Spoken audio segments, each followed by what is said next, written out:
Bismillahirrahmanirrahim. Nahmaduhu wa nusalli ala rasulihil karim. Amma ba'd. Insyaallah pada kesempatan ini kita akan melanjutkan kembali pembacaan kitab Kasyifatus Saja. Kita telah sampai kepada perkataan musannif. Wa in kanat nafilatan mutlaqatan, jika salat itu adalah salat sunnah mutlak. Apa itu salat sunnah mutlak? Wahiyal lati lam tuqayyad biwaqtin wala sababin. Jadi yang dimaksud dengan salat sunnah mutlak itu adalah salat yang tidak diikat dengan waktu tertentu dan tidak diikat dengan sebab tertentu. Jadi salat sunnah mutlak itu adalah salat sunnah yang tidak memiliki waktu khusus, tidak ada waktu khusus, dan juga tidak diikat dengan sebab tertentu. Jadi makna mutlak ini adalah bebas. Makna mutlak adalah bebas. Bebas daripada waktu dan bebas daripada sebab. Dan salat mutlak ini, salat sunnah mutlak ini boleh dilakukan kapan saja, kecuali pada waktu-waktu yang dimakruhkan untuk melakukan salat. Nah, kalau yang dikerjakan itu adalah salat sunnah mutlak, maka di sini disebutkan wajaba qasdul fi'li faqat. Wajib menyengaja melakukan sholat saja. Jadi kalau sholat yang dikerjakan itu adalah sholat sunnah mutlak, maka wajib qasdul fi'li faqat. Wajib menyengaja melakukan sholat saja.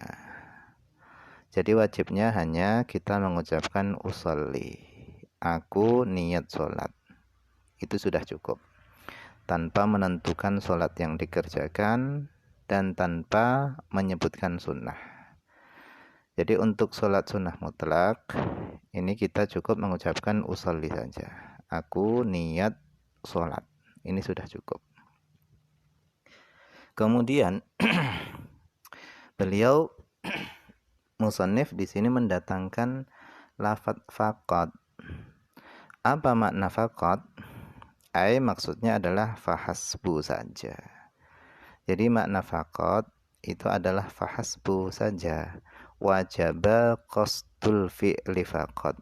Wajib menyengaja sholat saja. Kemudian wayul haqqu, dan disamakan biha dengan sholat sunnah mutlak. Disamakan dengan sholat sunnah mutlak dzu sababin, sholat yang memiliki sebab. Jadi sholat yang memiliki sebab ini disamakan dengan sholat mutlak. Sholat yang memiliki sebab apa yang disamakan dengan sholat sunnah mutlak? Sholat yang memiliki sebab yughni, yang mencukupi, anhu, dari sholat yang memiliki sebab tersebut, ghairuhu, sholat yang lainnya. Jadi sholat yang lainnya itu mencukupinya, mencukupi sholat yang memiliki sebab tadi. Artinya ketika kita melakukan sholat yang lainnya, sholat yang memiliki sebab itu sudah masuk ke dalam sholat tersebut. Di sini dicontohkan katahiyatin, seperti sholat tahiyatul masjid. Jadi sholat tahiyatul masjid ini adalah sholat sunnah yang memiliki sebab. Sebab melakukan sholat tahiyatul masjid adalah masuk masjid. Nah, sholat tahiyatul masjid ini bisa masuk pada sholat yang lainnya. Contoh, ketika kita masuk masjid, kita langsung melakukan sholat sunnah qobliyah. Nah, ketika kita melakukan sholat sunnah qabliyah, kita niatkan juga sholat tahiyatul masjid. Nah, ini sudah cukup. Kenapa? Karena sholat tahiyatul masjid ini bisa masuk kepada sholat yang lainnya. Kemudian wasunnati wudu'in, dan sholat sunnah wudu.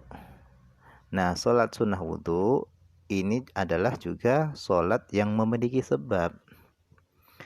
Sebab melakukan sholat sunnah wudu adalah karena wudu. Sebabnya karena wudu. Karena kita wudu, maka disunahkan melakukan sholat sunnah wudu. Nah, sholat sunnah wudu ini juga bisa masuk kepada sholat sunnah yang lainnya. Misalnya kita melakukan sholat tahiyatul masjid. Ketika kita melakukan sholat tahiyatul masjid sambil kita niat sholat sunnah wudu, kita gabungkan niatnya. Ini sudah mencukupi. Karena bisa masuk kepada sholat yang lainnya. Kemudian wastikharatin, dan sholat istikharah, wa ihramin, dan sholat ihram, wa tawafin, sholat tawaf, wa dukhuli manzilin, dan sholat masuk rumah, wa khurujin minhu, dan sholat keluar dari rumah, wa ghairi dzalika, dan yang lain-lainnya. Nah, kalau sholatnya adalah sholat sunnah sebagaimana yang telah disebutkan ini semua, maka ketika niat itu cukup kita mengucapkan usolli, aku niat sholat. Tidak butuh dengan menentukan. Wala hajata ila ta'yin, dan tidak butuh kepada menentukan. Kenapa? Lihamlihi alal mutlaqi, karena dibawanya sholat-sholat yang memiliki sebab tadi dibawa alal mutlaqi, atau ditanggungkan ke atas sholat sunnah mutlak. Jadi karena ditanggungkannya sholat-sholat sunnah yang memiliki sebab tadi ditanggungkan ke atas sholat sunnah mutlak. Jadi misalnya kita ingin melakukan sholat tahiyatul masjid, kita tidak perlu menentukan aku niat sholat tahiyatul masjid, itu enggak perlu. Tapi cukup mengucapkan usolli, aku niat sholat, sudah, itu sudah cukup. Wala hajata ila ta'yin, enggak perlu dengan menentukan. Fatakunu, maka menjadilah sholat sunnah yang telah disebutkan di atas tadi, dari at-tahiyat sampai akhir tadi, menjadilah mustathnatan. Menjadilah sholat tadi adalah mustathnatan, sholat sunnah yang dikecualikan. Mimma lahu sababun, dari sholat yang memiliki sebab. Karena sholat yang memiliki sebab yang lainnya itu wajib menentukan. Seperti sholat sunnah gerhana. Ini wajib ditentukan apakah sholat gerhana matahari atau sholat gerhana bulan. Nah, sholat yang barusan disebutkan semuanya ini adalah termasuk sholat yang dikecualikan.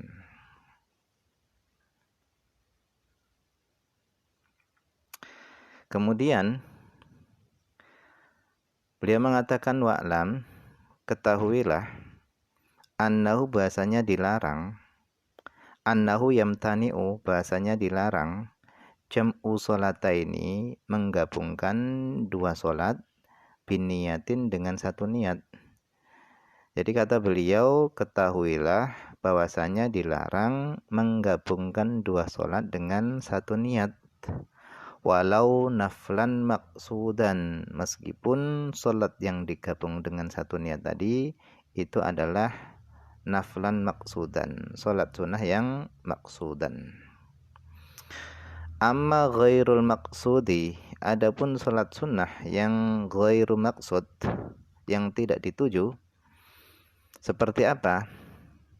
katahiyatin seperti sholat tahiyah, wa istikharatin dan sholat istikharah, wa ihramin sholat ihram, wa tawafin sholat tawaf, wa sunnati wudu'in dan sholat sunnah wudu', au ghuslin atau sholat sunnah ghusl mandi, fayajuzu maka boleh jam'uha menggabungkan sholat-sholat ini semua, ma'an naflin au fardin ghairiha, digabungkan bersama sholat sunnah yang lainnya, tahiyat digabungkan dengan sholat sunnah yang lainnya, au fardin atau digabungkan dengan sholat fardu. Misalnya masuk masjid langsung kita dapati sholat tadi sudah dikerjakan secara berjamaah, maka langsung kita niat tahiyat dan niat fardu, itu boleh.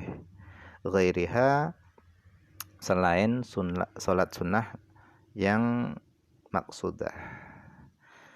Jadi kalau sholat-sholat sunnah ini semua, maka boleh digabung dengan sholat sunnah dan juga boleh digabung dengan sholat fardu.